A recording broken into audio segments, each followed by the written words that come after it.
জীবনে অনেক প্রেম করেছেন, কিন্তু বইয়ের সাথে প্রেম করে দেখুন, বইকে রেখে আপনার উঠতে মন চাইবে না। এখন ধরুন আমরা কি করি, পড়তে বসলে আমার ঘুম আসে। আচ্ছা, আপনাকে যদি আমি একটা প্রশ্ন করি যে ভাইয়া, যখন আপনি প্রেমিকা অথবা আপনার প্রেমিক যখন মেসেজ দেয় রাত্রে 3টা হলে 3টা, তখন আপনি জাগ্রত থাকেন শুধু তার মেসেজের উত্তর দেওয়ার উদ্দেশ্যে। এইটা একমাত্র হয় কিসের কারণে? আবেগের কারণে, তার প্রতি আপনার একটি টান, প্রবল ইচ্ছা থাকার কারণে। এখন আপনি যদি বইয়ের সাথে এভাবে আপনার একটি প্রেমের সম্পর্ক করেন, তাহলে দেখবেন এই বই পড়ার সময় আপনার আর ঘুম আসবে না, কেননা তার দিকে তাকিয়ে থাকতে আপনার ভালো লাগবে, যেমনটা আপনার ওই প্রেমিক মানুষটার প্রতি আপনার তাকিয়ে থাকতে ভালো লাগবে। সো এট লাস্ট আপনাকে কি করতে হবে ভাইয়া?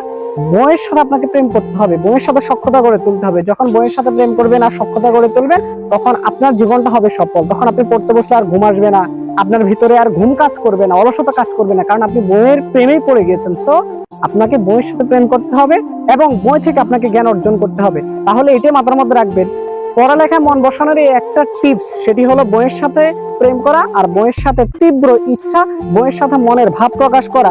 বইকে আপনি বন্ধু বানান, বইকে আপনার মনের আবেগ আর অনুভূতি বানান। দেখবেন এই বই ছাড়া আপনার কোনো কিছু ভালো লাগবে না।